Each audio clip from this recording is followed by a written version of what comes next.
When the Emperor first turned his gaze beyond Terra, he raised new armies for the Great Crusade, from the warriors who had unified Terra during the Unification Wars, and from willing volunteers, the 16th Space Marine Legion was formed. They were implanted with the gene seed of their missing Primarch Horus, as were all the Astartes of the first founding, and they stood among the earliest generation of Space Marines. Many of their first recruits came from Terra itself. There are signs that a great number were drawn from the hunter clans of the Judagrin Bowl and from the harsh subplate slums of Sumsation. These were people shaped by conflict and scarcity, hardened by survival on the margins of Terran society. Ruthlessness and independence came easily to them, and those qualities suited a Space Marine well. From the beginning, the 16th made war with abrasive aggression. They became known for sudden and overwhelming shock assaults. Swift prosecution of battle and the bloody ending of campaigns often fell to them. Sometimes they struck first, before an enemy even knew a war had begun. At other times, they were held in reserve to deliver the final killing blow. The first pacification of Luna became their most famous early victory, though the breaking of the Coriolis enclaves and the Five Winter left deep marks on Terran memory. In the Capridian Sinks, the ancient number of 16 was still called the Counting of the Wolf. They were said to come out of the night or at dawn, born in the holds of storm birds and storm eagles, escorted by lightning crows. Witnesses claimed the Legion was already fighting eye to eye before the thunder of their first missiles had faded. Proud and severe, little given to humor or mysticism, they were distinct from the human soldiers of the Imperial Army who fought beside them. Their aggression was fierce, yet always controlled. With the pacification of Luna, the Emperor's wolves took form in the imagination of the young Imperium. The Legion embraced the name Luna Wolves. The wolf's head became their icon, though true Terran wolves had long been almost extinct. The name endured, tied to the idea of controlled savagery. Officers began to wear pelts of augmented canid predators, and the Legion stood as the first to claim such imagery as its own. In time, the Luna Wolves became the first Legion to recruit from beyond Terra. Their new aspirants were drawn from Cathonia, an ancient mining world that had fallen into decay and become a feral world. Among its violent hive city gangs, adolescent human males lived by blade and rivalry, hardened by endless struggle. Cathonia lay close to Terra within the Segmentum Solar, near enough that even vessels limited to sublight travel could once reach it. It had been colonized and mined since the earliest days of human expansion into the stars. Over many millennia, its wealth was stripped away. The tech priests of Mars reclaimed what remained of its ancient machinery, and the world was left hollowed and exhausted. What endured were the catacombs and ruined industrial plants, a planet riddled with old workings and crumbling structures. From this harsh place, the Luna Wolves drew new blood, and the character of the Legion began to change. Horus, true Primarch of the Luna Wolves, was the first of the lost sons to be recovered by the Emperor. Cast through the warp by the ruinous powers, his gestation capsule came to rest far closer to Terra than those of his brothers on Sethanina. He was found at a younger age than any of them. Accounts of his early years are uncertain. It is known that the Emperor found him on Chthoniya in 801 of the 30th millennium, and that he took command of the 16th Legion early in the Great Crusade. Beyond this, the records disagree. Some speak of him as a foundling who learned war among Chthonia's techno-barbarian kill gangs. Others claim he stood beside the Emperor on Terra itself, learning at his side as the Sol system was brought to compliance and alliances were forged with the Mechanicum of Mars. The truth is obscured by myth and omission. What remains clear is that for several decades, Horus was the Emperor's only recovered son, and a great affinity grew between them. The Emperor guided him closely and soon placed him in command of the Luna Wolves, 10,000 Astartes created from his own genetic code. Horus accompanied the Emperor during the first 30 years of the Great Crusade, which had begun in 708 of the 30th millennium, years before his recovery. Together, they shaped the first expansion of the Imperium, and the bond between father and son seemed unbreakable. By the time the Great Crusade began, Clonia's mines were long empty, yet the world held another resource. Its people were hardened fighters and survivors in their millions. Lean, hungry, and familiar with violence, they had endured the age of strife with only intermittent contact with Terra. The Imperium saw their value. Recruitment squads harvested tens of thousands of Chthonian gangers, chaining them in prison shuttles and sending them to Luna. There, the Selenar gene rites prepared the flesh required to grow the early Legiones Astartes. Many were pressed into the Imperial Army, including the elite Solar Auxilia regiments, known as the Chthonian Headhunters. The finest were chosen for the Space Marine Legions. On Luna, they were remade, emerging as transhuman Astartes of the 16th Legion. Though early aspirants had more often been Terran volunteers, these sons of Thonia proved formidable. After psychohypnotic indoctrination and conditioning, they became ferociously powerful warriors, and their presence within the Luna Wolves grew. With the arrival of Chthonian gene stock, the 16th Legion changed. The Terran Corps found themselves joined by brothers whose customs were shaped by gang wars and ruthless survival. Indoctrination could temper these traits, but not erase them. As Terran legionaries fell in battle, the older traditions faded. Chthonian influence appeared in subtle ways. Topknots and mohawks, once worn by ganger headhunters, became common among the Luna Wolves. After being wounded by a worthy foe, an Astartes might carve a scratch across the eye of his helm in respect.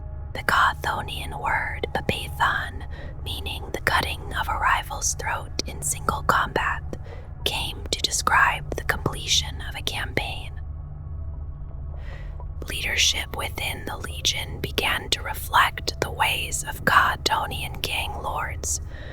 A commander's personal charisma extended to those who followed him. This was especially true of Horus Lupercal after his rediscovery. His cult of personality spread through the Legion, and every Luna Wolf revered him deeply. Their strength in battle did not diminish. If anything, it grew sharper. They sought tactical flexibility, yet preferred sudden an overwhelming force. When a system was targeted for compliance, their warships would cut in from the edge in a spear formation, breaking apart into smaller blade tips to strike planets and void stations at once. Orbital bombardment and mass drops shattered resistance. Threats were isolated and destroyed with precision and savage close combat. Like pack predators splitting a herd, they left little behind. The Imperial army that followed often found worlds already broken. The Luna Wolves waged the Great Crusade in a direct and brutal manner. Their victories were often inelegant, yet unmistakably effective. Laurels gathered around them, and above all around Horus, beloved son of the Emperor. They broke resistance and moved on without hesitation.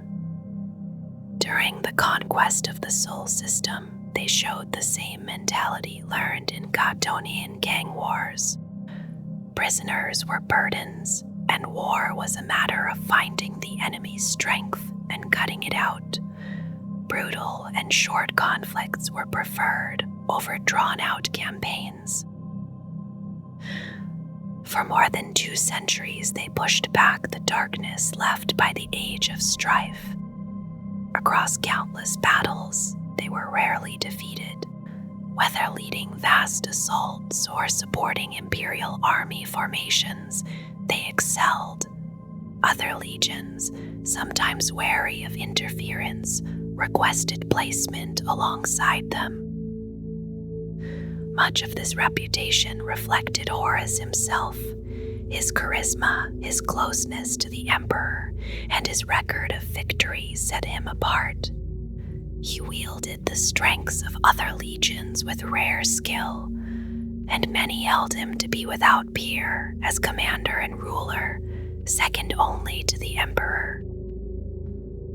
Some brothers surpassed him in certain crafts or commanded larger forces, yet Horus alone seemed able to hold every view and ideal of mankind at once. Even difficult Primarchs such as Angren and Conrad Kersey are known to have deferred to him. In those days, the Luna Wolves stood at the height of their glory, sons of victory beneath a Primarch who commanded the loyalty of all. There was a moment in the long tide of conquest when the Luna Wolves stood at the height of their strength. Across the stars, the Imperium gathered its vast hosts and hurled them against the greatest Orc empire yet encountered. In the Ullanor system, beneath alien skies, 100,000 space marines and millions of Imperial army soldiers pressed the final assault, supported by countless starships that darkened the void. The fall of the Overlord Erlek Uruk marked the high point of the Great Crusade. The Orcs of Ullanor had been the largest concentration of greenskins ever defeated before that age, and their destruction carried the promise that humanity's scattered worlds would soon stand united. It was Horus Lupercal whose brilliance guided the campaign, and when victory was secured, the Emperor of Mankind turned back toward Terra. There, he would begin his secret work upon the webway. In his absence, he placed command of the crusade into Horus's hands and granted him the newly forged title of Warmaster, with authority over every Primarch and every expeditionary fleet. Before departing, the Emperor suggested that the 16th Legion be renamed the Sons of Horus. At first, Horus refused, unwilling to stand above his brothers. For a time, they remained the Luna Wolves, yet the Emperor's withdrawal left a quiet wound. Questions went unanswered, and pride gave way to hurt. In that silence, jealousy and resentment began to take root. seeds that would one day grow into open ruin. When Horus assumed the mantle of Warmaster, he carried it with dedication. Yet the Great Crusade had already revealed that the Primarchs, for all their godlike gifts, were not free of human flaws. Vanity, insecurity, hunger for power, and quiet rivalries moved beneath their shining armor. The Emperor's return to Terra unsettled many. In his stead, a Council of Terra rose to govern the Imperium's civil affairs, led by Malcador the Sigillite. Decrees flowed from this council, shifting burdens of taxation and administration onto newly compliant worlds. Some among the Primarchs questioned these changes, and only a few remained steadfast at Horus's side. Horus himself felt the weight of doubt. He wondered why the Emperor had secluded himself and why the purpose of the secret Webway project had been shared with none of his sons. Even he, the most favored, had been left without answers. In that uncertainty, bitterness began to deepen. The Warmaster believed he was failing his father, and that belief slowly hardened into resentment. On the moon of Davin, the path before Horus narrowed. Decades earlier, the Luna Wolves had adopted the Davi Knight warrior lodges, quiet fraternities that bound warriors together in secrecy. What seemed harmless became a door through which Lorgar and his first chaplain Erebus would step. Lorgar had once worshipped the Emperor as a god, only to be rebuked and humiliated.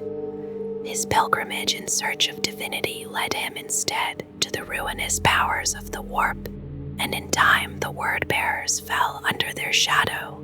From there, their gaze turned toward the Warmaster. During a battle against undead raised by the corrupted governor Eugen Temba, Horus was struck by a poisoned blade known as a Kinnabrak Anatame, stolen from the Interrex by Erebus. The wound festered beyond the skill of his apothecaries. In desperation, the warrior lodge allowed Davi Knight shamans of the Serpent Lodge to perform their rites within the Temple of the Delphos. As dark rituals unfolded, Horus's spirit was drawn into the Immaterium. There he beheld a vision of a future Imperium, ruled as a harsh theocracy, where the Emperor and some of his Primarchs were worshipped as gods. Magnus the Red reached out through sorcery to warn him that this was but one possible path. Yet the vision took hold. The pact offered by the Chaos Gods was simple: deliver the Emperor, and the galaxy would be his.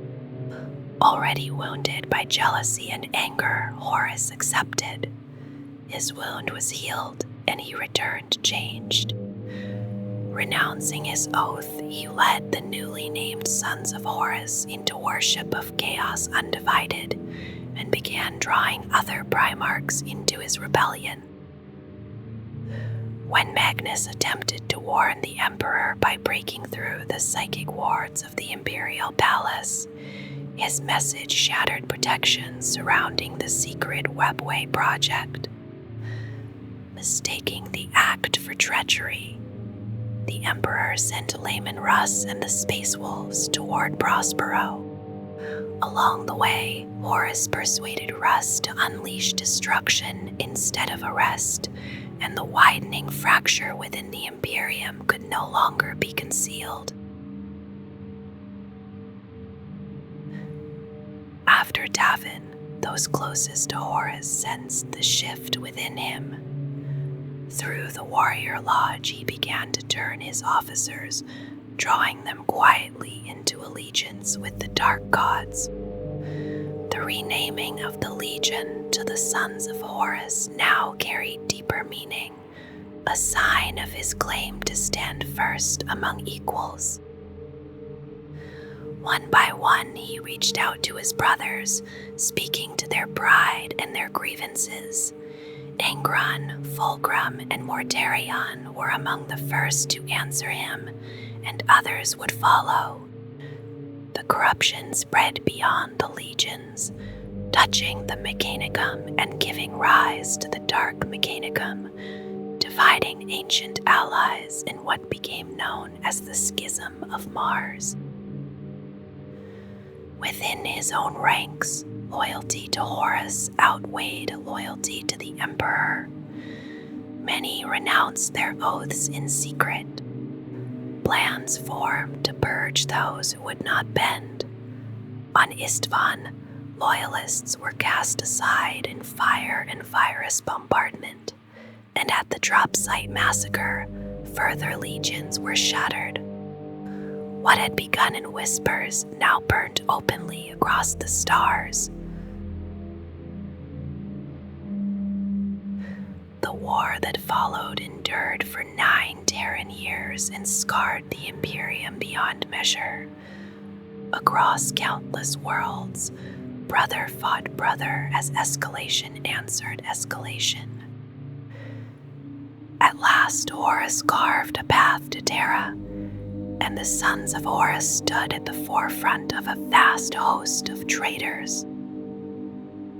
Upon the walls of the Imperial Palace, Abaddon led the Justeran Terminators into brutal close combat, while Titans exchanged thunderous blows above the ruins. From the bridge of the Vengeful Spirit, Horus watched the battle turn against him, as loyalist reinforcements arrived and his fleet faltered.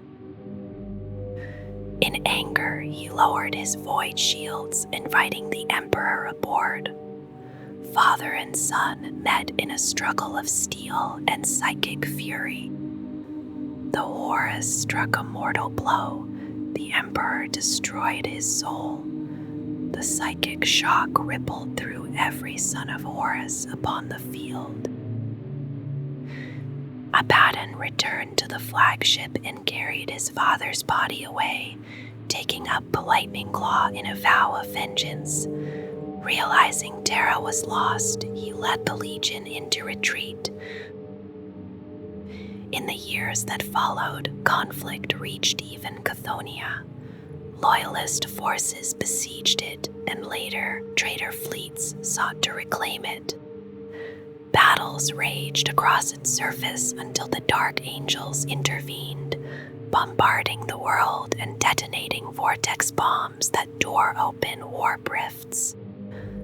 As Chthoniya broke apart, commanders escaped, while countless warriors were left behind, and the ashes of the Sons of Horus drifted into a darker age. After the siege of Terra and the death of Horus aboard the Vengeful Spirit, Abaddon and the shattered Sons of Horus broke from the battlefield and fled into the void. The Great Scouring followed in their wake, and worlds that had stood with Horus were put to death. Hunted across the stars, the Legion chose the madness of the Eye of Terror over extinction at the hands of the Emperor's warriors. What remained of the once mighty Legion reached that nightmare realm bloodied and diminished. Without their Primarch, they faltered. Some turned toward the Chaos Gods, seeking strength in possession and warp-born blessings, while others warned against bending the knee again. Pride lingered even in defeat. On the demon world of Malium, they raised a fortress called Lupercalios, built from the wreckage of void ships and shaped by countless slaves. Within it, they laid Horus in a great tomb. His body hung in a chamber of pale stone and flickering gold light, his deeds carved into the walls around him. Many gathered there each day, swearing oaths to a dead demigod, unwilling to accept another leader. Years passed in stagnation. Demons assailed them without end. Former allies grew jealous. The Legion wars raged through the eye, and still the sons of Horus clung to memory. Then the Emperor's children struck Meliam and stole the body of Horus, seeking its dark secrets. Their fortress lay in ruins, the Legion fractured into rage and despair, captains turning on one another as order collapsed. Abaddon returned in that hour and saw clearly that Horus had failed them. He declared himself Warmaster of Chaos and cut down those who opposed him. Some knelt willingly, others bowed to strength, and a few fled into the warp. He led an assault that destroyed the body of Horus and all its clones. The Legion cast aside its old name and repainted its armor black, the color of mourning and vengeance. From that moment, they became the Black Legion, renewed in grim purpose and convinced that destiny still waited for them among the stars. When the warbands gather beneath the wrathful banner of Abaddon the Despoiler, the old words return to their lips. Let the galaxy burn. Each Black Crusade rises from the Eye of Terror with that echo carried in silence and fury. With these wars, the Long War began in earnest. It would not be swift nor simple. It would stretch across ages, carried by the Black Legion and the other servants of chaos against the false emperor and all who follow him. With his role secured, Abaddon began to gather warriors. Word spread through the Eye of Terror that any space marine who bowed before him would find a place within the Black Legion and a role in his vengeance. Some mocked his ambition, yet others were weary of endless corruption and petty war. The promise of purpose drew them in. Many still remembered the humiliation of defeat and longed to spill the blood of their former brothers. Abaddon tolerated no betrayal. Those who sought to manipulate him or whisper against him found their heads mounted as trophies, their warbands broken and their strongholds torn down stone by stone. In time, only the foolish dared break their oath. He understood fear and pride, and he used both. Warlords who came to judge him often left with their armors scorched black, sworn to his cause. The Legion grew, striking from the warp in a fleet-based formation that slipped like shadow. From the vengeful spirit, Abaddon waged war not only against the Imperium, but also against rival traitor legions, shaping a force that could rival any in the galaxy. Though no single warlord could command all traitors, Abaddon dreamed of unity as Horus once had. He believed only together could they sweep aside the armies of the Imperium and one day launch a final assault on Terra. 5 centuries after retreating from Terra, Abaddon returned to Imperial space at the head of a vast host. The Imperium faced the Black Legion for the first time and felt the return of a bitter enemy thought lost. Alliances and threats had gathered a force unseen since the Horus Heresy. Worlds near the Eye of Terror fell into chaos as legions descended and demons tore into reality. Only Cadia stood firm, its defenses holding against the storm. Newly formed Space Marine chapters were drawn into the struggle, across the stars, the Black Legion carved its mark. On Valesia, Sakthian the Broken built a maze of thorns from blood rose orchards and hunted the blind within its twisting paths. On Melphia, Erelak and his raptors sent floating hive cities crashing from the sky and left the corpses of millions swaying as a grim reminder. In these wars, unity among traitors was forged through fear and domination. Even when rivalries flared, the presence of the Black Legion commanded grudging respect. These Black Crusades would return again and again. Whole systems would burn for decades or centuries before the Legion withdrew into the Eye of Terror, their ships heavy with plunder and slaves. Nowhere in the Imperium was truly beyond their reach. Not every warrior accepted Abaddon's rule. Some still worshipped Horus, waiting for his return. Others refused to bow to any master at all. Many vanished into the warp, though a few endured. Drecarth the Sightless led one such splinter force, the Sons of the Eye. Once a captain under Horus and a former brother to Abaddon, he became the focus of whispered prophecy. During the Sixth Black Crusade, Abaddon forged a truce with him and fought beside him at the siege of the Forge World Archreach. For months they battered its cities. When victory came and Drecarth offered his hand, Abaddon seized it and drove the Talon of Horus into his gut.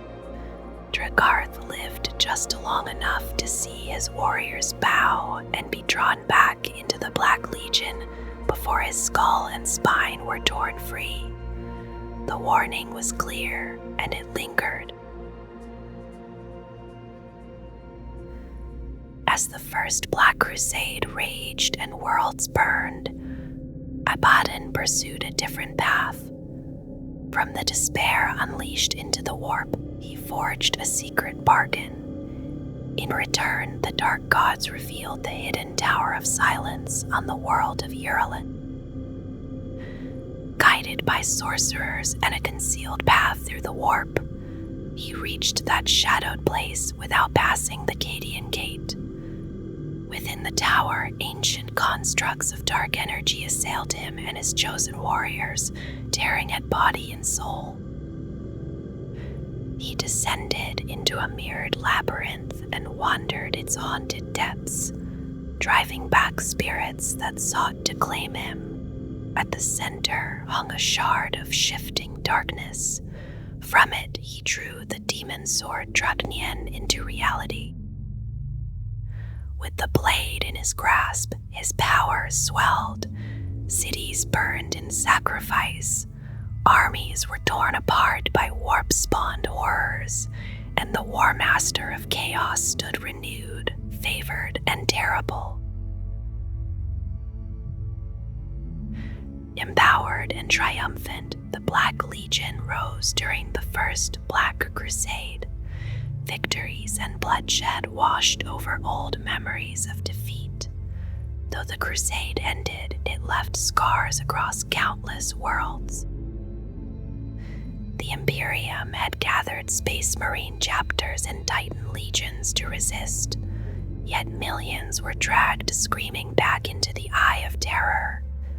Abaddon claimed openly the title of Warmaster of Chaos, and none within his legion disputed it.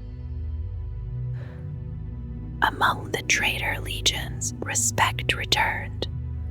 Conflict still flickered between them, but a shared purpose had been rekindled. In the wake of that first great war, raiding became constant. Abaddon allowed his warlords freedom to strike as they wished, on one condition: every atrocity would be committed in the name of the Black Legion and always against the Emperor.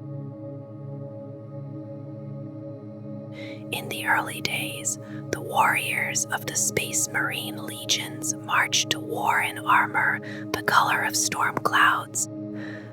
Upon that gray plate rested only the thunderbolt and lightning marks of imperial unity, simple and unadorned, as if the past had been set aside. As time moved on, distinction took root. When the 16th Legion earned the name Luna Wolves after the first pacification of Luna, their armor shifted to a pale ivory white edged with black. It was a quiet transformation, yet unmistakable. Within the elite First Company, the Justaerin and the Catulan Reavers stood apart in black armor, their dark forms contrasting sharply against the white and later the pale green of their brothers. In those years, their tactical markings were more uniform than they would later become. By the conquest of the Coronid Deeps, the Wolf and Crescent Moon had already begun to fade from common sight. Another change was taking hold, carried by the Legion's Caethonian kin. Gang sigils were carved into armor, each mark recording kills, deeds, and allegiance to a company. After the Legion became the Sons of Horus and Horus rose as Warmaster, these markings spread swiftly. The white of the Luna Wolves deepened to sea green and then darkened further into a murky, verdigris green-black. It was not a sudden cruelty that emerged, but something long present, now more visible as Terran restraint loosened its hold and Chthonia's traditions of blood pride and merciless conflict rose closer to the surface. Helm markings often followed no strict pattern applied by the warrior's own hand. Chthonian glyphs told of one who had been blooded in combat, according to the kill rites of the headhunter gangs.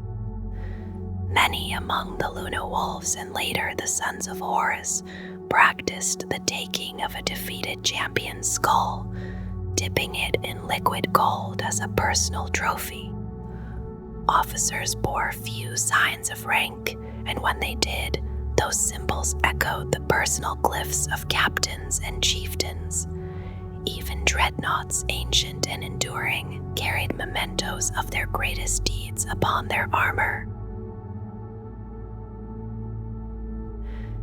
After the Heresy and the Great Scouring, the Legion endured in its darkened green, until Abaddon the Despoiler took command of what remained. With steady intent, he chose to sever the past. The name Sons of Horus was cast aside, and the Legion was reborn as the Black Legion, so that they might step beyond the failures of the Heresy. The image of the Eye of Horus remained, yet all other symbols of former allegiance were struck from their armor. Each warrior painted his plate black. The color served many purposes. It was an ancient sign of mourning, honoring their fallen Primarch without speaking his name.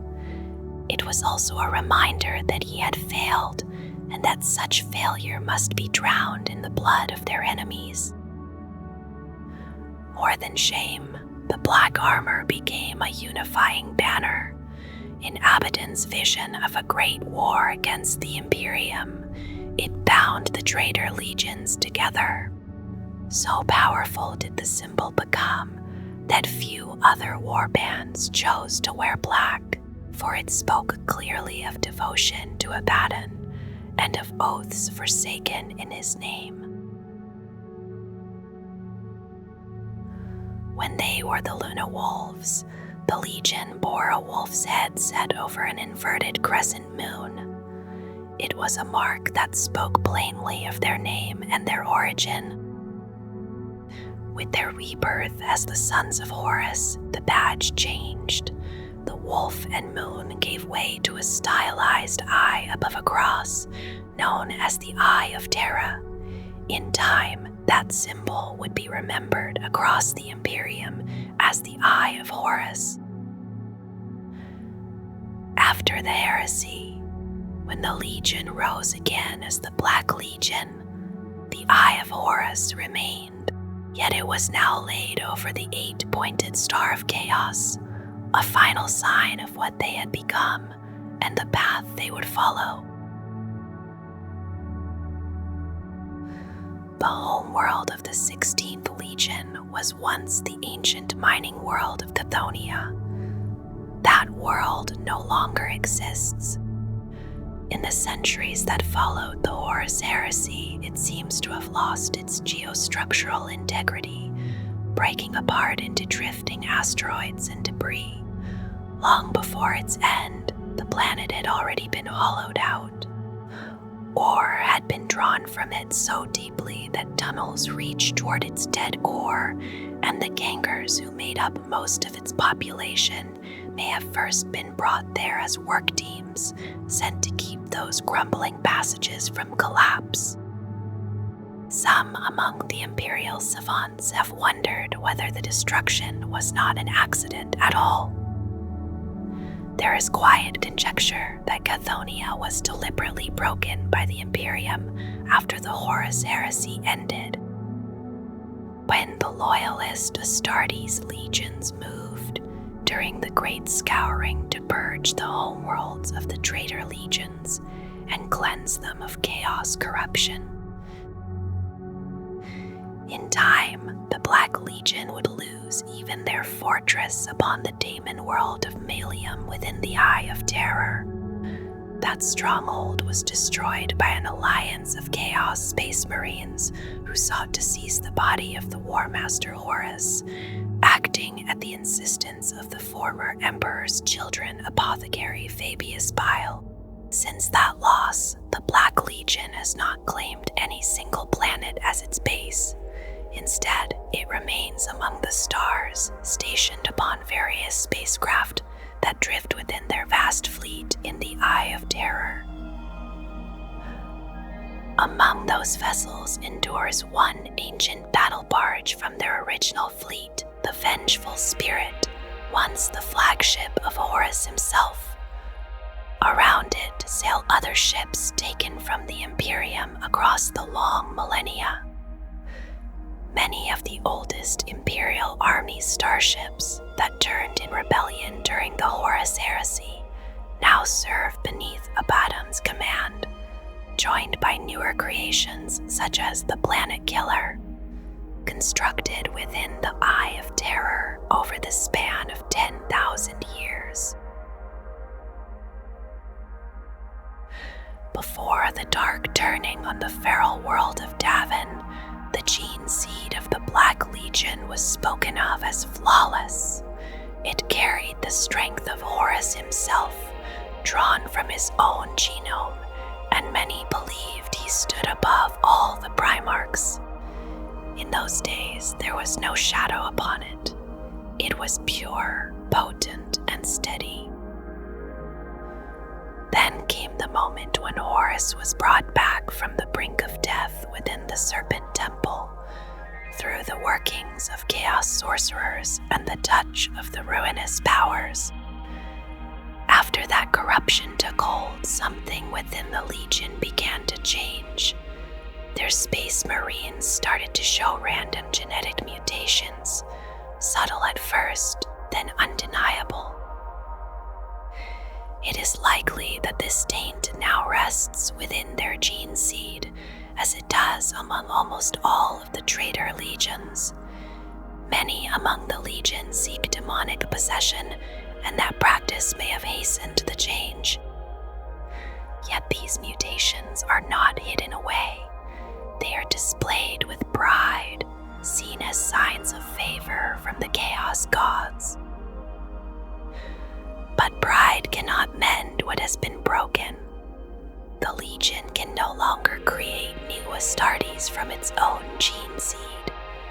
The organs will not cultivate properly, or or they become so warped that any human male who receives them is slain.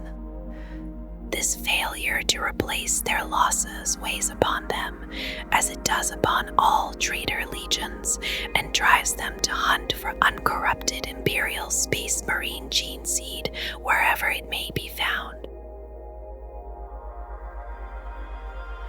Before his fall, the warriors of the 16th Legion carried a quiet certainty within themselves. They believed in the absolute superiority of Horus and in their own place above all other beings in the galaxy. That belief shaped every campaign they undertook. In striving to prove themselves greater than the other Space Marine legions, they drove ever forward, bringing more worlds into the Imperial fold than any of their fellow Astartes. For a time, that confidence felt unshakable. Victory after victory seemed to confirm what they already held as truth. Then came the siege of Terra, and with it, defeat, the fall of the Sons of Horus, and their exile to the Eye of Terror struck at the very core of their pride. What had once been certainty became a wound to their collective spirit. It was Abaddon the Despoiler who gathered the remnants and steadied them. Through the force of his will, he restored their sense of purpose and pride. Under his command, their goal hardened into something darker and absolute. They would tear down everything the Emperor of Mankind had created, and in its place, raise themselves as the rulers of the galaxy, acting in the names of the ruinous powers of chaos. The Black Legion was never meant to stand as a single blade in a single hand. It became a vast host, a gathering of many war bands and many warlords, all bound by one oath. Each swore complete allegiance to Abaddon, and through a close inner circle he ruled them with absolute dominion. Those closest to him came to be known as the Chosen of Abaddon. They were his favored generals, standing above the rest and carrying out his dark will.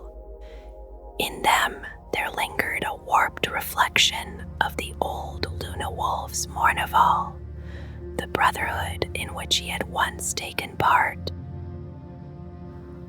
Across the galaxy, few names inspire greater fear.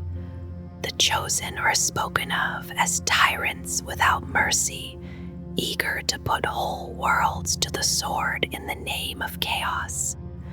At one point, the Imperium of Man hated them so deeply that a full Officio Assassinorum execution force was dispatched against them.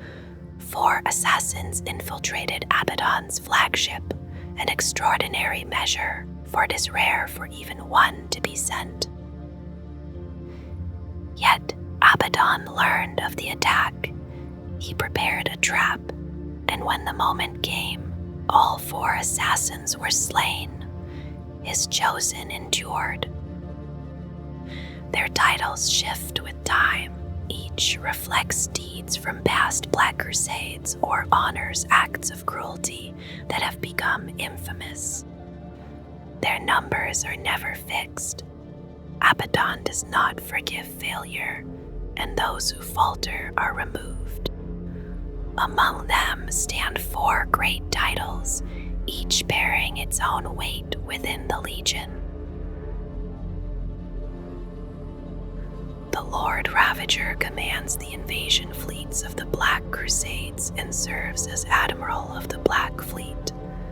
It is he who guides the first descent onto an Imperial world marked for ruin. Devoted always to Khorne, he leads not only the ships in the Void, but Abaddon's ground forces as well, found in the vanguard where the assault is fiercest. In this age, that mantle rests upon Threxos Hellbreed. He became Admiral of the Black Fleet, and master of the Hounds of Abaddon after the fall of Ergrathos. Hellbreed has earned the favor of Khorne through ruthless ship-to-ship ambushes, and his name is tied to boarding actions that unfold with brutal spectacle. Before him stood Ergrathos, sometimes called Erganthos, once Lord Ravager and commander of the Black Fleet. Among the Legion were many bloody-handed servants of Khorne, collectively known as the Hounds of Abaddon, though not bound as a single warband. Ergrathos claimed all such followers as his own, and directed them according to Abaddon's will.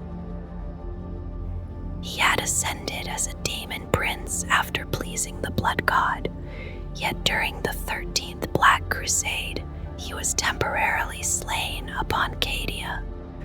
At the siege of Khazar Graf, he faced Saint Celestine and her two Gemini Superia, Ullanor and Genevieve of the Order of Our Martyred Lady. He had once killed them in battle, only for them to rise again through the power of the living saint. In that final clash before Cadia's destruction, Ergrathos fell. The Lord Deceiver walks a different path, guided not by fury but by visions drawn from the warp. A powerful chaos sorcerer devoted to Sinch, he steers the Black Crusades from star system to star system, ensuring that no prey remains hidden for long. Igethmore the Deceiver holds this role, known also as the Twice-Damned in the Purgator of Corporealis. As a sorcerer lord of the Black Legion and one of Abaddon's lieutenants, he stands within the Chosen and commands among the sons of the Cyclops. His visions shape the course of war. During the 13th Black Crusade, the Officio Assassinorum sanctioned a team to end his life, and at least 7 agents are known to have failed in that attempt. He later led the forces of chaos during the campaign called The Fall of Medusa V, seeking ascension as a Daemon Prince. That ambition faltered. He was slain by the blade of the Asuriani Autarch Ilariki Swiftblade of Craftworld Alaidok, and the champions who followed him were left behind as Medusa V was consumed by an advancing warp storm. Yet death does not always mark the end for a Chaos Lord. If the Dark Gods still have use for him, his tread may yet be heard again.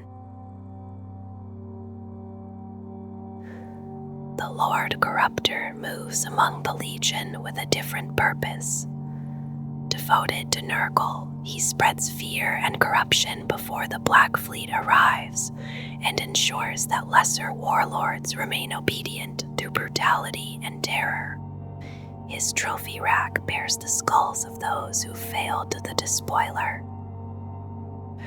Skyrack Slaughterborn now carries this burden. As Lord Corruptor, he leads the warbands of Nurgle within the Black Legion, known collectively as the Bringers of Decay. Their advance leaves sickness and ruin in its wake. Skyrack once commanded the Slaughterkin, guiding them during the assault on Cadia in the 13th Black Crusade. Wherever he walks, corruption follows, and discipline within the Legion is maintained through fear. The Lord Purgator oversees what remains after conquest. Devoted to Slaanesh, he ensures that every surviving man, woman, and child upon a fallen world is chained and taken into the holds of the Legion starships. No structure is left standing without being rededicated to the Dark Gods. Devram Korda, known as the Tyrant of Sorrow Ra, holds this title. Once a veteran sergeant of the Sons of Horus after the Horus Heresy, he rose to become a Chaos Lord. On the doomed world of Sorrow Ra, he distilled the life essence of an entire hive city into a single vial of sorcerous elixir, gaining a near invincibility that made his name infamous. As Lord Purgator, he maintains the steady flow of slaves into the Legion's pens and raises new edifices in honor of the Chaos Gods. He commands within the Chosen and stands among the leaders of the Children of Torment. In the closing days of the 13th Black Crusade, he returned to Abaddon's side, bringing with him Skyrak, Slaughterborn, and Urkrathos, who had journeyed to the center of the Eye of Terror. Together with Igethmor the Deceiver, they presented the Heart of Chaos, an artifact long denied by the rival sorcerer Zerafistan to their master. There are relics whose forms refuse to remain fixed, shifting with the mind that beholds them. The Crucible of Lies is one such presence. To one who sees with witch sight, it may appear as a rippling cloak heavy with warp energy, while another might glimpse an ancient amulet wrapped in baleful psychic flame. Whatever shape it takes, it bends the laws of nature, turning aside the blows of enemies, though its strength always demands a hidden cost. The Eye of Night rests in memory as a dark crystal, multifaceted and obsidian, its origin unknown. It was among the artifacts Abaddon used to command the Blackstone fortresses. From it can spill a narrow ebon beam, and even the faintest touch of that light brings machines to ruin. Power fails, inner workings collapse, and no thickness of armor can endure its malignant reach. There is also the Hand of Darkness, an ancient device steeped in the wasting force of the warp. Whatever it touches begins to decay. Flesh slips from bone, armor softens into liquid slag. With this artifact, Abaddon forced entry into the hidden mechanisms of the Blackstone fortresses, and later he surrendered it to the Daemon Primarch Mortarion, securing the allegiance of the Death Guard for his 13th Black Crusade. In a small azure gem lies the last memory of Euronthos. It carries the echo of Emkel, a psyker whose immense power destroyed his own species and tore him apart in the same storm of warp energy. As his world burned in a firestorm, Sinch gathered what remained, binding the essence of that dying race into crystal. Those who bear it may draw upon a fragment of that terrible strength, though each use carries its own peril. The skull of Kerngar tells of pride and defeat. Kerngar was a champion of the Dark Gods long before the Horus Heresy and the rise of the Chaos Space Marines, and he once claimed no foe could kill him in battle. Khorne answered that boast by sending Skulltaker, who took his head and wore it upon his cloak for centuries. Even so, it is said that Kerngar's unbroken spirit still lingers within the skull, guarding its bearer from harm, whether of blade or of sorcery. And there is the spine-shard blade, believed to have been forged from the spine of a mighty keeper of secrets named Khalith the Prurient. Within it trembles the memory of that demon's final, indulgent death throes, a quiet vibration that never fully fades. The fleet of the 16th Legion during the Great Crusade was said to be one of the greatest ever gathered beneath a single commander's banner. More than 100 capital ships moved at Horus's command, and many more cruisers and escorts followed in their wake, forming a vast and disciplined presence among the stars. After the heresy, Abaddon's grand fleet grew into something darker and far more immense. It came to number many thousands of vessels, twisted by curse and chaos, drifting together in the eye of terror as what became known as the Black Fleet. Among them were immense space hulks, proud battle barges, rebel strike fleets, and weaponized asteroid chains.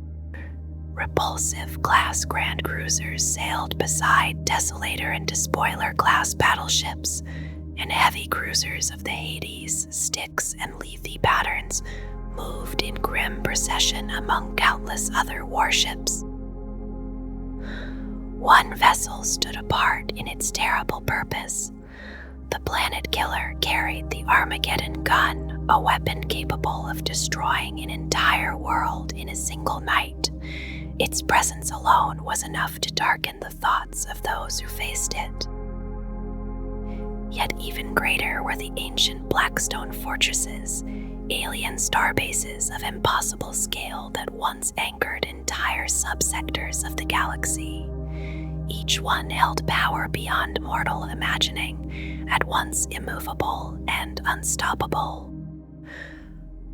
When 3 of these fortresses were combined at Tarantus during the Gothic War, the unleashed wave of warp energy drove the system's star into fury. Worlds were consumed, and the star itself went supernova, wiping out everything for many trillions of miles in every direction in a storm of gas and plasma. Such power forced unlikely alliances. The Imperium and the Eldari stood together against Abaddon, and he was driven back at the Battle of Shinlegaste. In the aftermath, it was whispered that 2 Blackstone fortresses remained at the heart of his fleet, waiting in silence.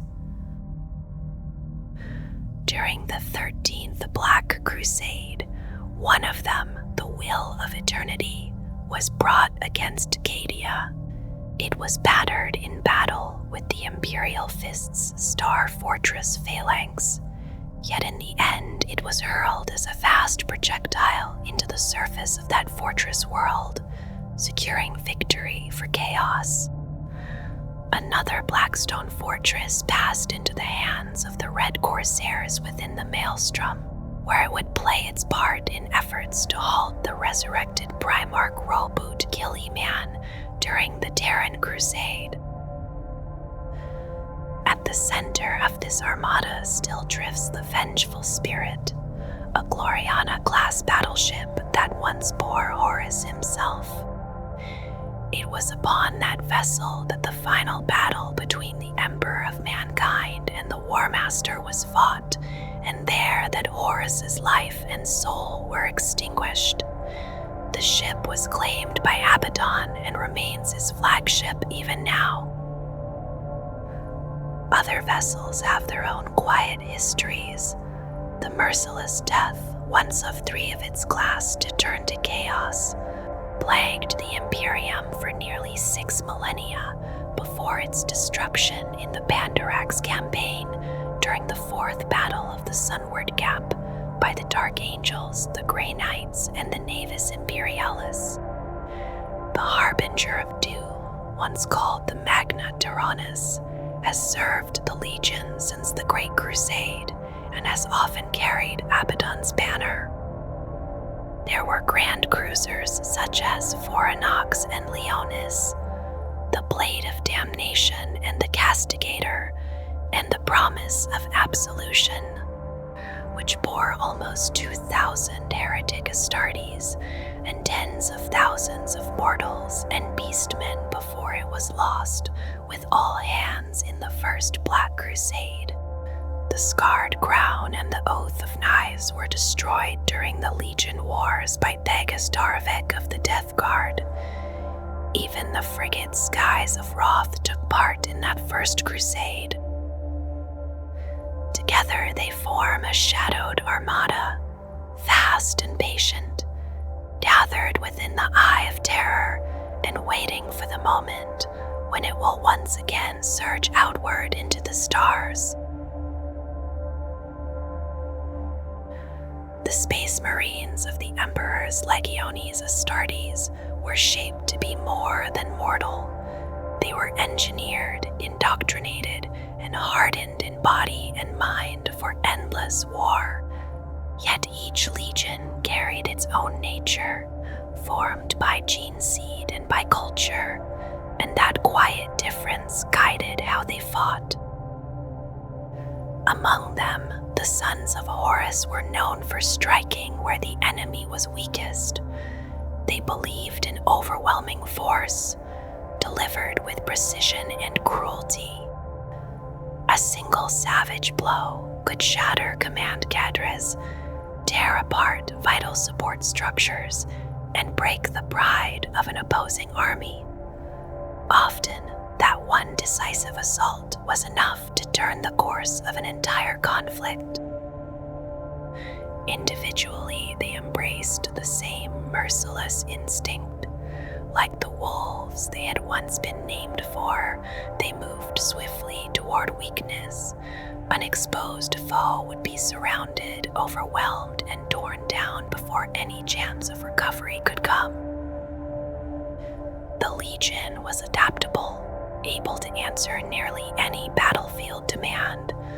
But when Horus, their gene father, turned in treachery, something within them changed. Freed from the distant authority of the Emperor and from the fading memory of Terra's martial traditions, they fought with a colder and more calculated fury. Their tactics grew predatory, shaped by the darkness in their hearts and by the shadowed powers with which Horus had made communion. As rebellion spread, the Warmaster ensured his legion lacked nothing, drawing recruits and the finest war gear from his Dark Mechanicum allies. After Horus was slain during the Siege of Terra, the chain of command faltered. Discipline eroded, and the Legion dissolved into rival war bands, each ruled by a Chaos champion, whose authority rested on favor from the Dark Gods and on lethal enforcement. In time, First Captain Ezekiel Abaddon gathered those fractured forces beneath his will. Taking up the mantle of Warmaster of Chaos, he imposed unity through fear and unrelenting violence, restoring structure where there had been only discord. Under his rule, the Black Legion achieved a cohesion that many other traitor legions could not maintain, rivaled only by the Word-Bearers in preserving a complete military hierarchy. In battle, the Black Legion favors the closeness of combat over distant exchanges of fire. The old tactic of ripping the throat from the enemy endures, carried out through a small and deadly formation known as the Spear Tip, aimed at annihilating the enemy's command apparatus. Their commanders apply constant pressure through swift, limited strikes that unsettle and divide. Positions are seized for fire support, and the rhythm of assault tightens as momentum builds. When the strain upon the enemy reaches its height, the commander leads his finest Astartes forward, often aspiring champions at his side. Teleport-capable, Terminators appear amidst the chaos, and demons drawn from the Empyrean by chaos sorcerers surge into frontal assaults. Held in place and worn down, the foe finds no relief, only the steady advance of a legion that knows how to strike, withdraw, and strike again until nothing remains. In the early years, when they were still known as the Luna Wolves and later as the Sons of Horus, the Legion kept much of the structure formed in the wars for Terra and solar unity. Their order echoed the Terran pattern set down before the Primarchs were reunited with their sons. The smallest bond was the squad, a handful of warriors under a sergeant, sometimes 10 or 20 strong, and sometimes only a few survivors who still stood ready for war. Within these squads could be found every manner of specialist, even the shunned destroyers and the patient seekers. Armor and vehicles were plentiful, drawn from compliant worlds and supported by strong ties to the Mechanicum. Horus, pragmatic and observant, was never slow to adopt what proved effective.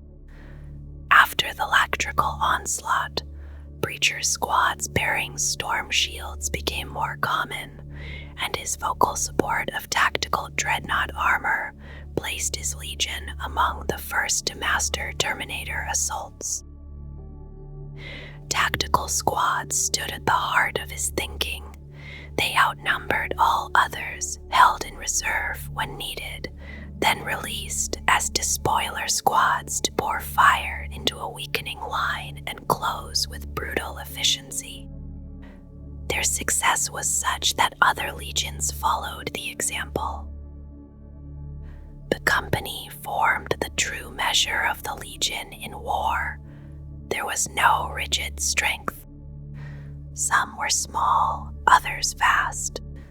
The 17th Company, the Hesperus Guard, stood 205 strong at Istvaan III, its tactical squads forming half its number, supported by veterans, reconnaissance elements, heavy weapons, and batteries of support arms. The 1st Company was smaller but distinct, its black armored Justerin and Catulan Reavers moving as a precise instrument under 1st Captain Ezekiel Abaddon. Together they embodied Horus's preference for decisive strikes against vital targets. Above the company there was little fixed structure. Horus grouped forces as needed, forming swift assault elements known as spear tips, led by senior captains. Reputation carried weight, and squads bore names like the Illuminators Prime or the Deathmakers, titles drawn from Gothonian custom and gang honor. Beneath the surface, divisions of origin and blood endured, subtle yet real. On the eve of the Istvaan III atrocity, the Legion's strength was vast, perhaps 130,000 or more. A third may have been lost in the purge of loyalists.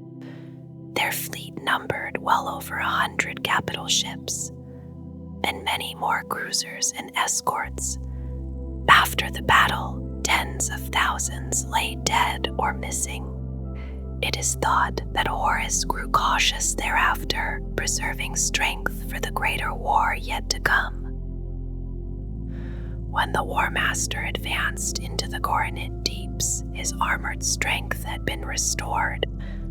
The wreckage left upon the sands of the Urkel Depression yielded war machines, and the Dark Mechanicum ensured that new engines, such as the Falchion and the Sikaran, replaced older patterns.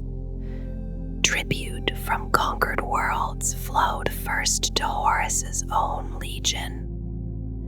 His authority was absolute.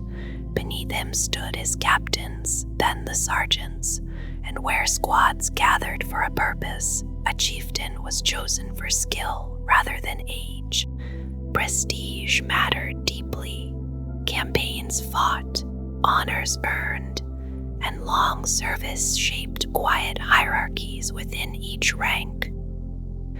Hidden divisions lingered as well, and in time they would bear bitter fruit.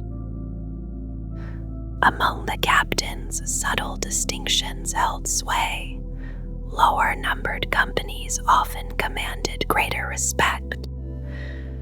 At the pinnacle stood the 1st Captain and the Mournival, the 4 advisors who served outside formal command: Garviel Loken, Horus Aximand, Tariq Dorgadan, and Ezekiel Abaddon formed that final circle before the heresy.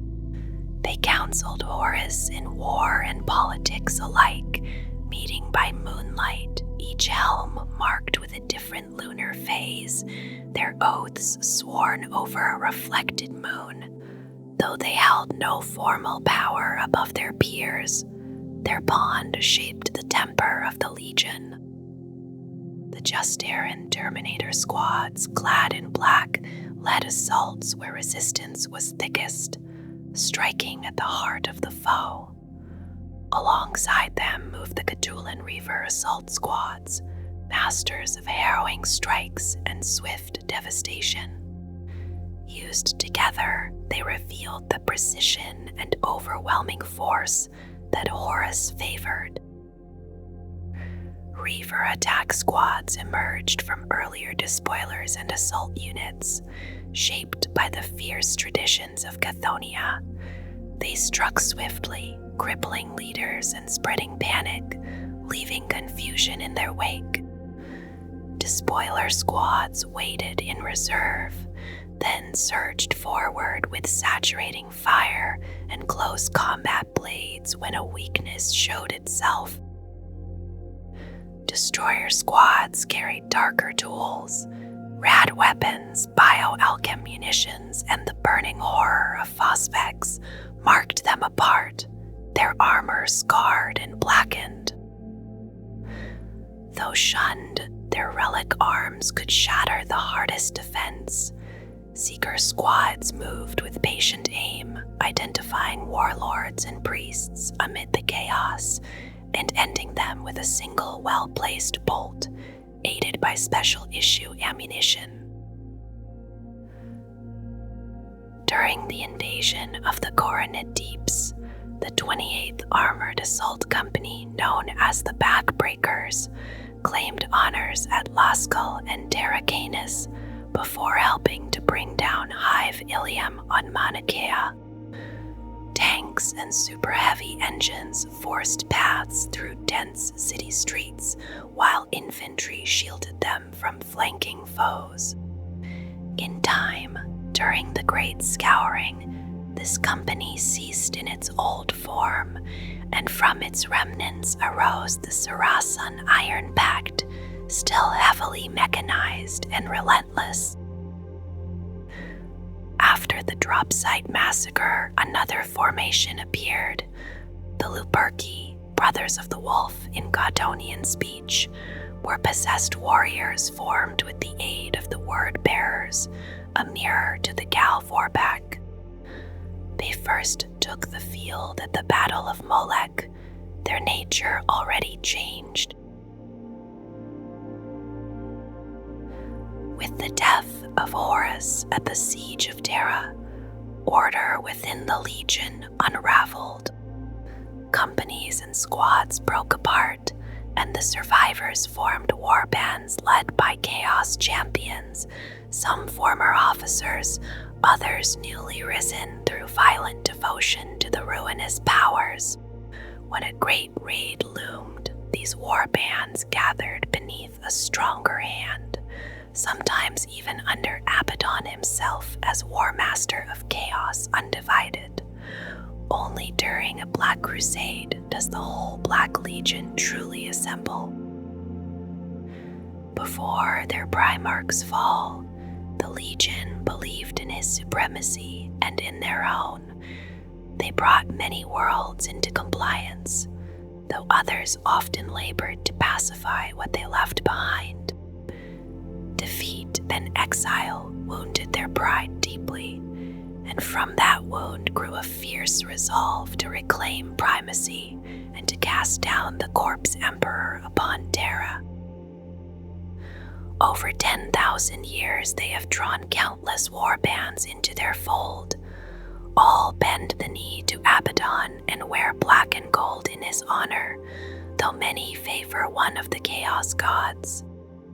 From these devotions arise distinct formations.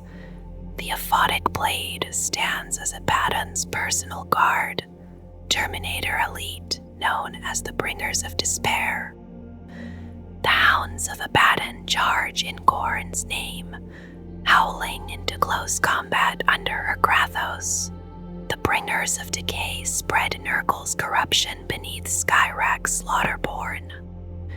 The children of torment pursue Slaneish's pleasures, guided by warlords such as Defram Gorda. The sons of the Cyclops, smallest in number yet potent in sorcery, serve Sinch and advise Abaddon through figures like Zaraphiston and Igethmor the Deceiver. The tormented gather the possessed into a single, unstable brotherhood. Since their inception during the defense of Horus's corpse upon Malium, they have grown in number. Some among them even serve as navigators, their mingled minds guiding vessels through the warp with unsettling precision. Those who fail the Warmaster become the oath-broken, not true traitors, but warriors crippled or disgraced.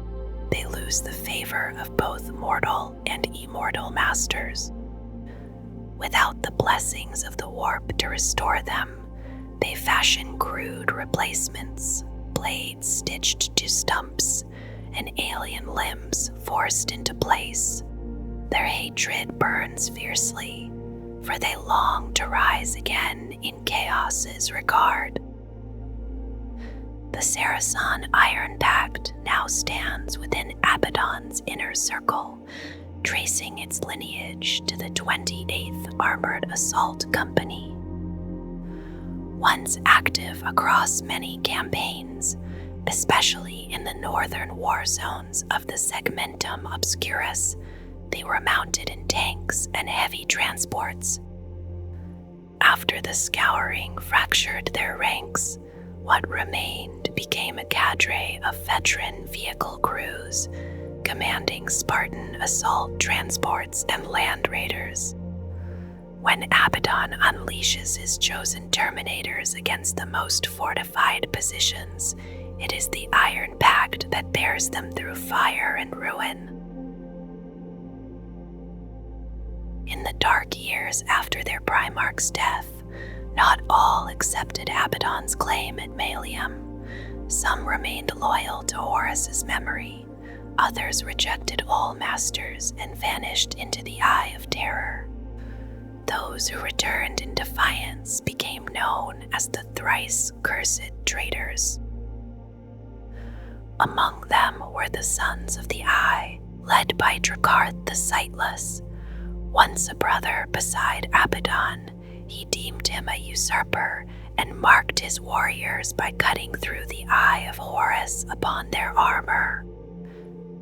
During the 6th Black Crusade, Abaddon feigned alliance in the assault on Arcreach, then slew Drecarth slowly with the Talon of Horus, forcing the warband to kneel. The Wolves of Horus sought to relive the Legion's earliest days as the Luna Wolves, honoring their fallen father by name. The true sons never abandoned their worship, bowing before effigies of Horus and burning them in ritual remembrance, even after his body was destroyed. From the hunter clans of Terra and the hollowed mines of Chthonia, the 16th Legion rose in violence and certainty. They were wolves in the dark of the Great Crusade, swift and merciless, shaped by a Primarch who stood closest to the Emperor's light. Under Horus Lupercal they conquered, triumphed, and were crowned at Ullanor, the very image of victory. Yet pride turned to doubt, then doubt to bitterness. On Tavin the wound was not only of flesh, but of faith. Brotherhood fractured at Istvaan. Terra burned beneath a father's wrath and a son's defiance. When Horus fell, the sons of Horus fell with him, fleeing into the Eye of Terror to cling to memory and grief. From those ashes Abaddon rose. He shattered the past, cast aside the old name, and forged the Black Legion in mourning black. No longer wolves of Luna, no longer sons of a fallen Primarch, they became something colder. Through Black Crusades and unending war, they carried the long war into the stars. And so the tale endures, from glory to betrayal, from ruin to relentless vengeance. The 16th Legion transformed, yet never relinquished its hunger for dominion.